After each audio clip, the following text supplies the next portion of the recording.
이 아침 다니엘서 10장 13절을 읽으면서 어제 우리가 왜 예수님의 생애를 깊이 연구해야 하는가라는 말씀을 마저 좀 드리겠습니다. 다니엘 10장 13절을 보시면 11절을 먼저 봤으면 좋겠습니다. 내게 이르되 은총을 크게 받은 사람 다니엘아. 참 우리 모두도 이러한 평가가 내리면 좋겠습니다. 은총을 크게 받은 사람 다니엘아. 13절을 보시면 바사국군이 21일 동안 나를 막았으므로 내가 거기 바사국 왕들과 함께 머물러 있더니 군장 중 하나 미가엘이 와서 나를 도와주므로. 이 말씀을 편 까닭은 우리 주석에 있는 말씀을 참고해서 좀 드려보겠습니다. 군장 중 하나 대군 미가엘이 와서 나를 도와주므로. 이 말씀 얘기가 우리 앞에 계속 점정되고 있습니다. 이런데 우리는 철저하게 영성을 준비해야 합니다. 그 가운데 하나가 정말 중요한 본질은 우리 구주 예수님에 대한 살아있는 처음의 지식이 점점 깊어져 가기를 간절히 바랍니다. 23절에 주석의 세 번째 문단 보시면 선악의 대쟁투는 날마다 계속되고 있다. 사단은 우리를 납포하기 위해서 수많은 관계와 괴사를 통하여 우리 안에 죄성과 밖에 수많은 죄를 통하여 우리 협용하여 납포하기 위해서 치열한 쟁투를 벌이고 있는데요. 10장 13절 사람의 눈에 보이지 않는 싸움이라는 제목의 세 번째 문단에 선악의 대쟁투는 날마다 치열하게 전개되고 있다. 기회도 많고 유리한 점도 많이 지는 사람들이 이 싸움이 얼마나 치열한지를 알지 못하고 있다. 그렇죠? 영성을 위해서 우리가 확실한 일을 하기 위해서는 이런 지식이 우리 삶 속에서 경험되어져야 한다고 말씀하십니다. 그들이 이 점에 관하여 이해력이 있어야 한다. 하나님은 크신 통치자이시다. 그는 그의 최상권으로 땅의 주권자들을 제어하시며 다스리신다.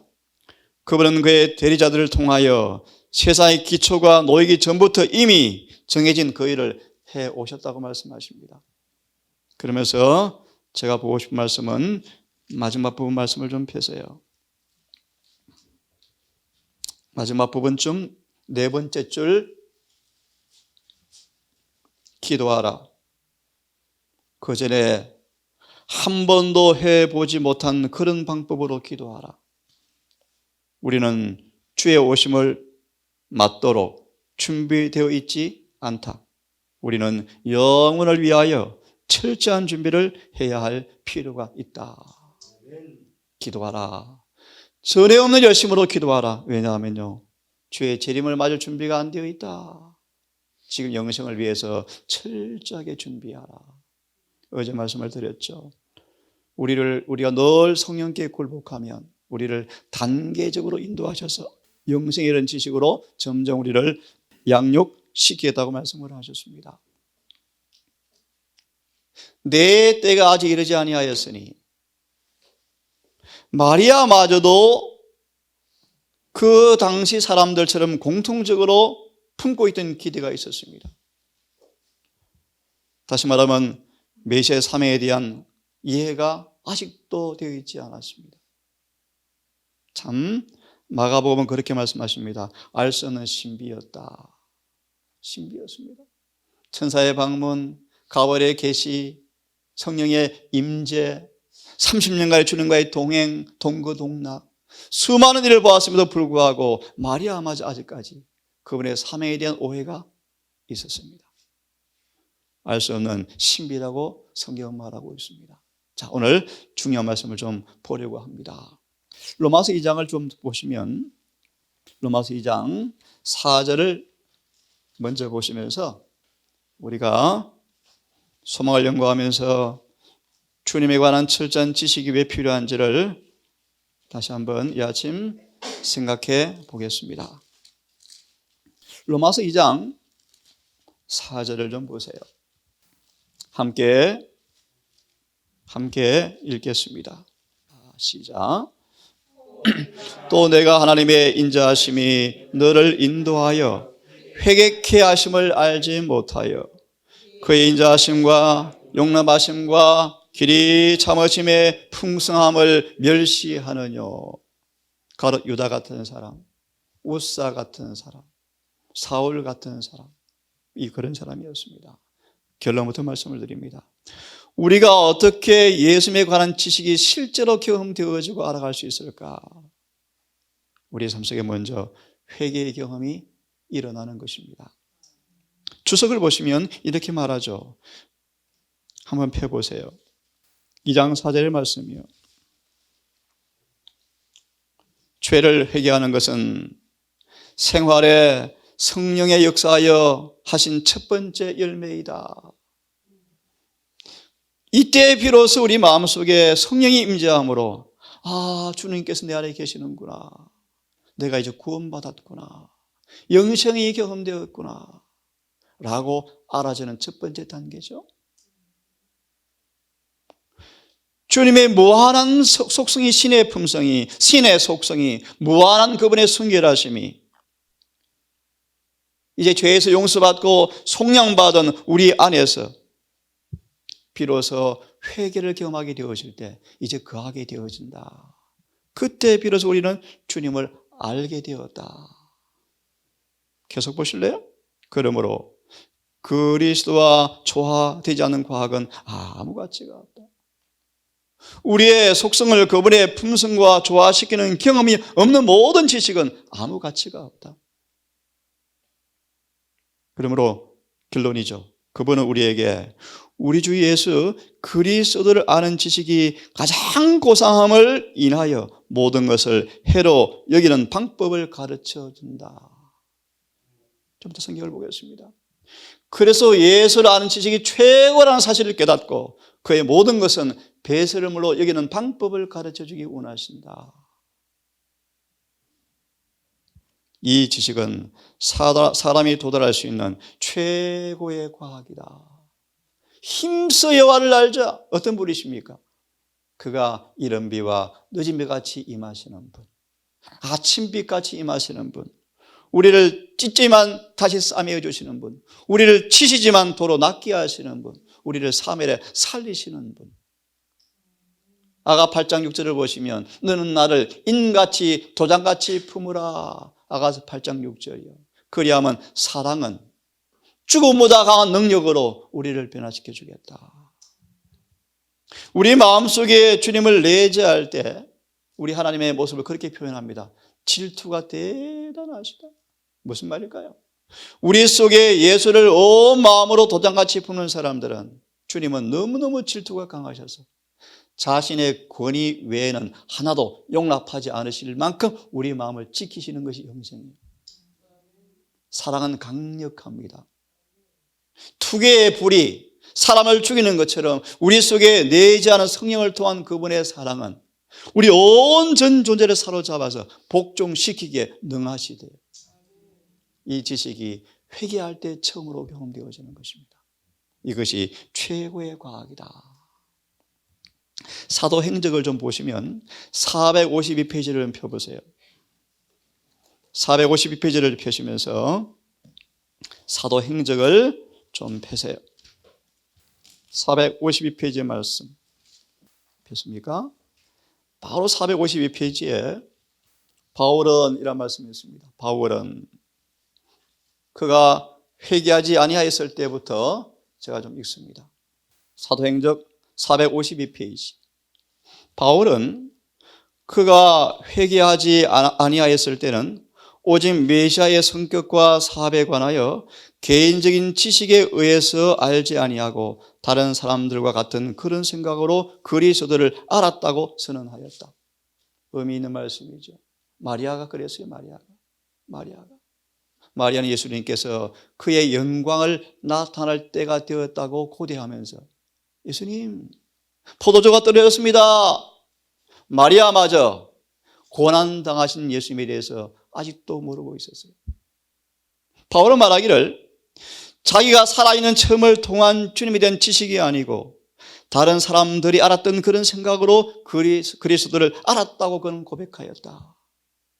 그가 나사렛 예수를 사기꾼으로 거절했던 것은 바리새인 중에 바리새인이었던 구약에 정통한다시피 했던 성경 교사였던 바울이 예수를 사기꾼으로 거절했던 것은 그분께서 이 같은 생각을 충족시켜 주지 않은 까닭이었다. 참 중요한 말씀이에요. 요한 6장에 무수한 사람들이 그들의 마음에 만족이 왔을 때 예수를 구름대처럼 따랐지만 예수께서 그들의 마음에 있는 욕심대로 더 이상 이루어주지 않자 다 구주를 떠난 것처럼 왜 사도 바울이 예수님을 사기꾼으로 여겼는가? 평범한 사람들이 가져왔던 메시아에 대한 생각을 가져왔었는데 그런 생각을 주님께서 부추겨 주지 않았기 때문에 예수를 거절하였다. 의미 있는 말씀이죠? 마저 보세요. 하지만 이제 그리스도와 그분의 사명에 대한 바울의 견해는 매우 신령하고 고상하였는데 따라하세요. 이는 그가 회개한 까닭이었다. 바로 그거예요. 우리가 회개함으로 무한한 그분의 순결하심이 내 영혼 속으로 흘러들어오게 하는 것, 이것이 최고로 예수를 아는 지식인데 이것이 바로 최고의 과학이다. 이것을 우리의 구원을 이르게 하는 지식이다. 예를 들을까요? 세례가 틀렸어. 물로 침례가 맞아. 그 아는 것과 구원과 무엇 상관이 있습니까? 무엇 상관이 있어요? 네? 토요일이 안식일이 맞아. 구원과 무엇 상관이 있습니까? 참으로 성령 안에서 안식일이 경험적으로 지켜질 때 그분의 무한한 거룩하심이 나를 거룩하게 하는 안식일을 경험하지 아니하면 무슨 의미가 있겠습니까, 여러분? 그죠? 바울은 비로소 회개한 까닭에 신령하고 고상한 견해가 왔다. 맞아 보십시오. 사도는 그가 육체를 따라 그리스도를 그들에게 소개하지 아니하였다는 사실을 강조하였다.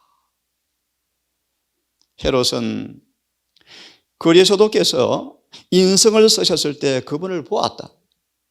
안나스도 빌라도도 제사장과 관원과 로마 군사들도 그리스도를 보았다. 그러나 그들은 신앙의 눈으로 그리스도를 보지 아니하였으며 영광을 받으신 구속주로서 그분을 보지 아니하였다. 믿음으로 그리스도를 이해하는 것, 곧 그리스도에 대한 영적 지식을 얻는 것은 그리스도께서 세상에 계셨을 때 그분과 개인적 친분을 갖는 것보다 더 바람직한 일이었다. 지금 바울이 누리고 있는 이 교제는 단지 세상적인 인간적 그러한 교제보다 더욱더 친밀하고 더욱더 지속적인 것이었다. 이런 바울이 주님과의 교제를 통한 얻었던 놀라운 이 지식이 여러분도 주님과의 날마다의 교제를 통해서 얻는 구원의 지식이 점점 더 깊어져 가기를 간절히 바랍니다. 빌립보 3장을 다시 보겠습니다. 빌립보 3장을 다시 보겠습니다. 7절부터 다시 읽겠습니다. 이 말씀은 너무너무 잘 아시는 말씀이죠. 함께 읽어보겠습니다. 그만할 때까지. 시작.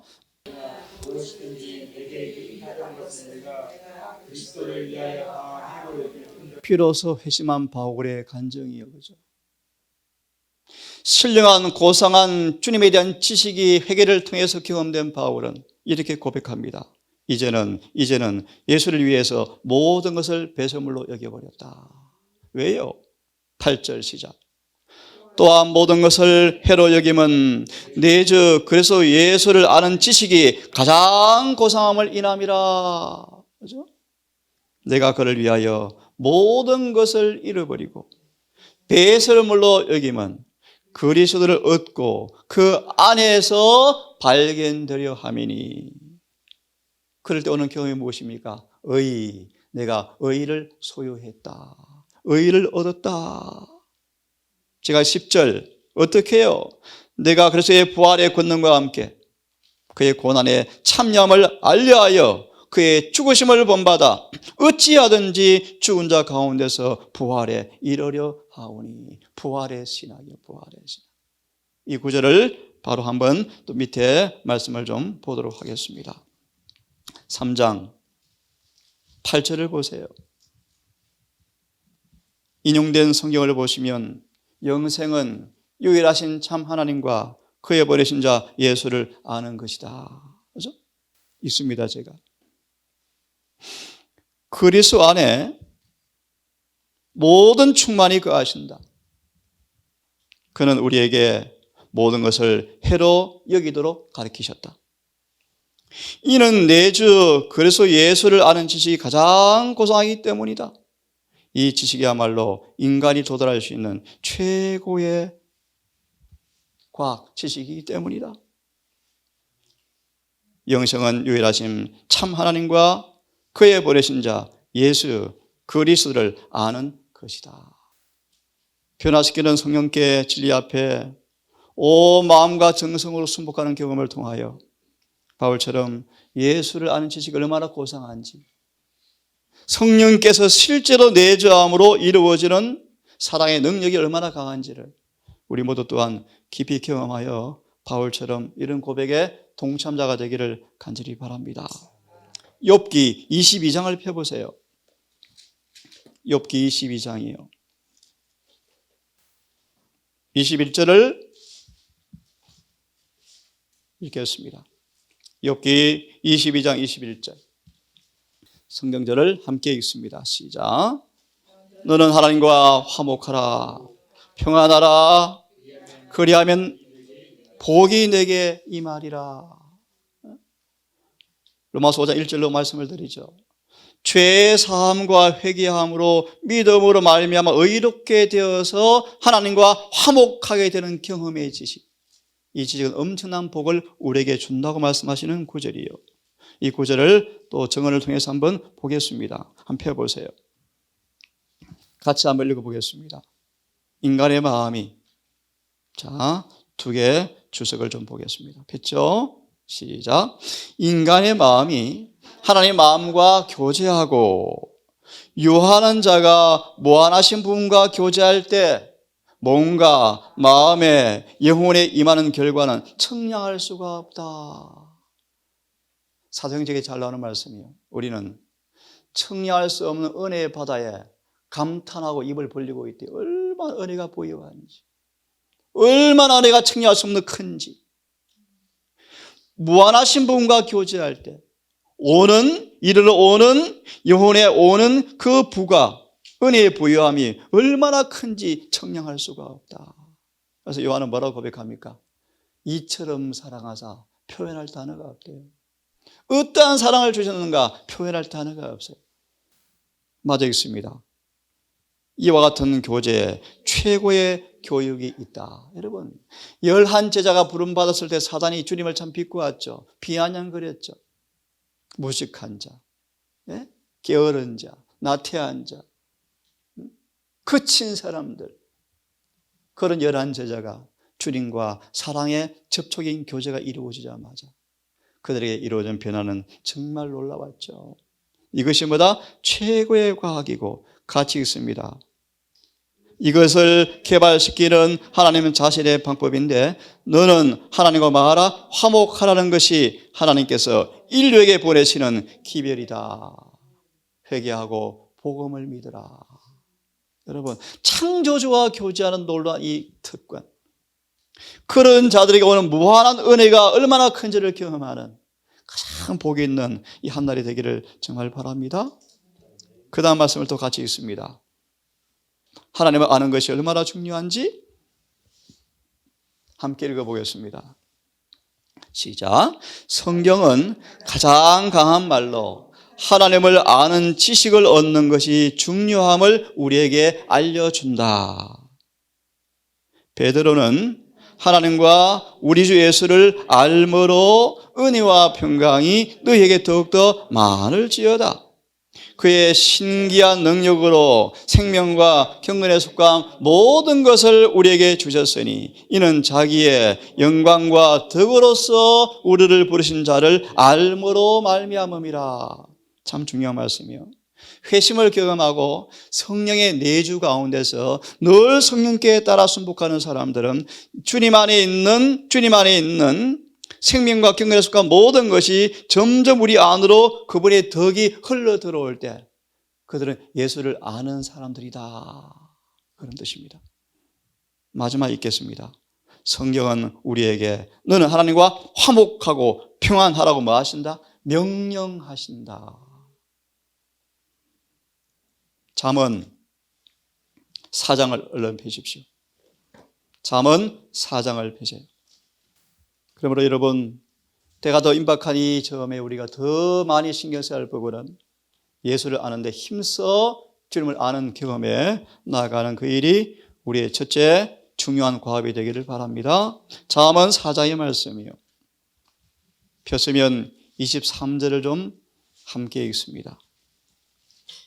이 구절도 여러분 잘 아시는 말씀이죠? 예, 잠언 4장 23절. 폈으면 함께 읽어보겠습니다. 시작.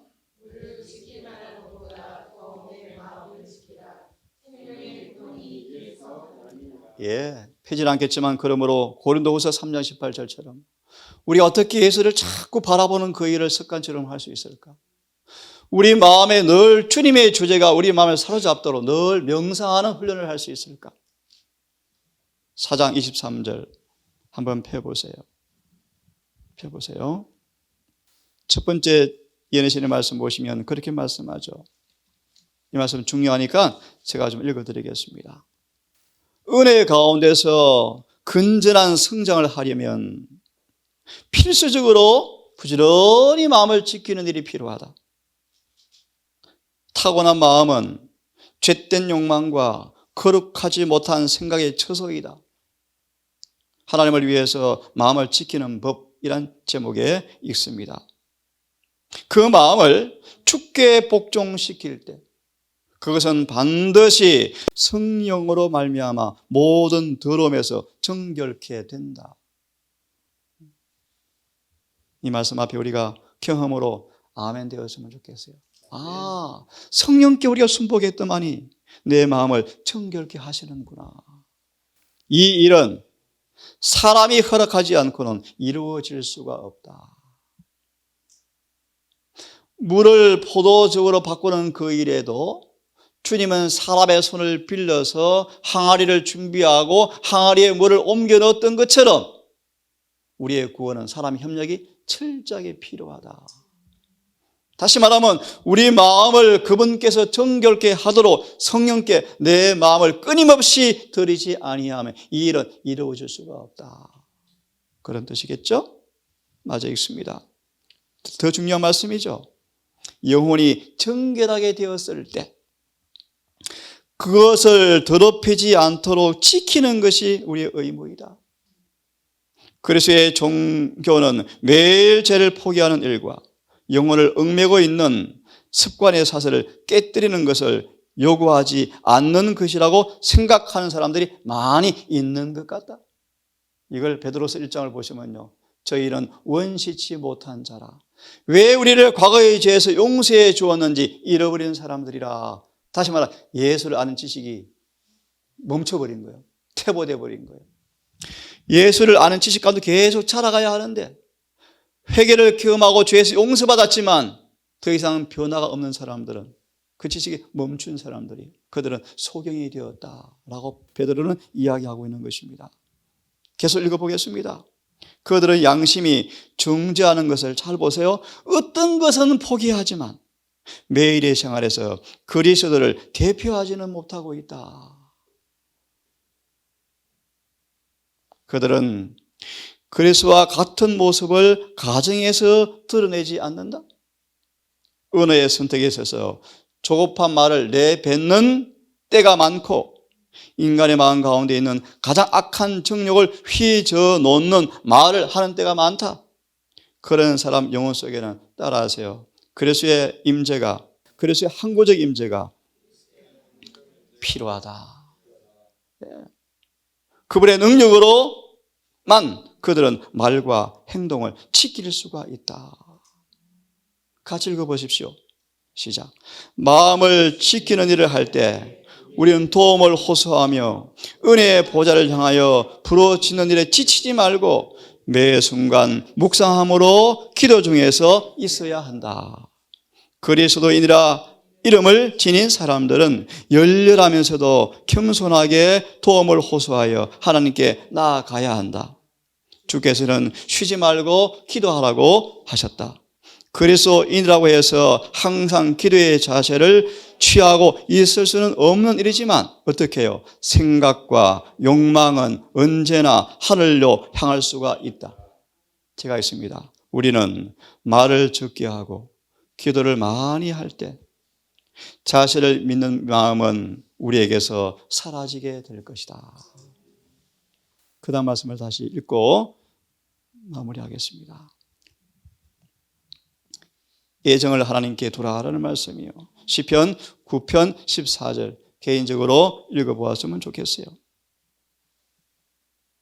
이 말씀에 다 읽을 시간이 없네요. 우리는 영적 난장이다. 하늘에 가는 속도와 경주가 너무나 느리다. 눈으로 나중에 보세요. 우리는 매일 경주를 경주해야 하는데 하늘에 가는 속도가 느리다. 경주에 게으르다, 나태하다, 영적으로 난장이다 라는 말씀이 쭉 기록되어 있어요. 마지막 문단을 읽고 싶어요. 마지막 문단 앞에 말씀 좀 읽을까요? 운동을 하면 식욕이 왕성해지고 몸의 힘과 건강한 활력을 얻게 되듯이 신앙적인 운동은 은혜와 영적 활력을 정진시켜준다. 그 다음을 같이 읽으십시다. 시작. 애정의 중심을 하나님께 두어야 한다. 그분의 위대하시고 탁월하시고 자비로우심을 명상하라. 그분의 선하심과 사랑과 품성에 완전히 그대의 마음을 사로잡게 하라. 그분의 거룩하신 매력에 대해서 말하고 그가 신실한 사람들을 위해서 준비하고 계시는 저택에 대해서 서로 이야기하라. 하늘에 속한 것들을 이야기하는 사람은 그의 주변의 모든 사람들에게 가장 유익한 그리스도인이다. 그의 말은 유익하고 신선하다. 그의 말을 듣는 사람들을 변화시키는 능력을 가졌으며 영혼을 녹이게 하고 복종케 한다. 저와 우리 모두가 이런 사람으로 이 동산에서 거하기를 간절히 바랍니다. 자비하신 아버지, 우리 주 예수를 아는 지식이 얼마나 중요한지를 생각하고 그 지식이 날마다 어떻게 얻어지는가를 이 시간 말씀을 통해서 보면서 우리의 생각과 애정과 사상과 욕망을 항구적인 주의 임재를 통하여 순복하는 것이 얼마나 중요한 사실을 이 시간 보게 되었습니다. 오 아버지, 우리의 남은 날이 얼마나 될지, 평안한 때가 얼마나 남았는지 알지 못하지만 이 평안한 때 우리 안에 인같이 도장같이 주님을 마음에 품고 그 예수님을 확실한 사진을 마음에 품고 사진을 흠모하고 갈망할 때 성령께서 청해할 수 없는 은혜의 물줄기를 통하여 가장 강력한 사랑의 능력을 통하여 변화시키는 구원의 경험이 우리 안에 날마다 이루어지기를 소망합니다.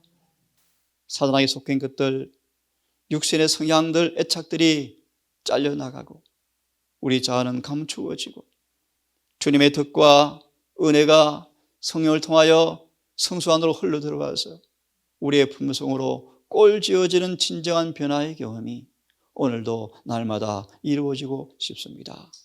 오늘도 아버지 우리 마음을 지키는 일에 성령님 도움이 필요하오니 우리의 마음을 붙드셔서 우리 마음속에 세상적인 것들이 지배하지 못하도록 우리의 마음을 보존해 주시고 순결한 주님의 의와 사랑이 흘러가는 마음의 통로가 될 수 있도록 오늘도 우리 안에 내재해 주시기를 기도합니다.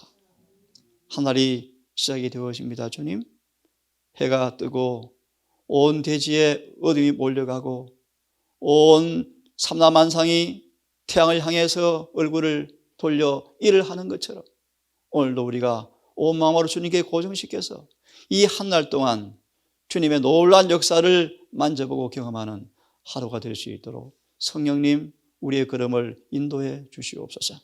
우리를 사랑하시는 예수님 이름으로 기도합니다.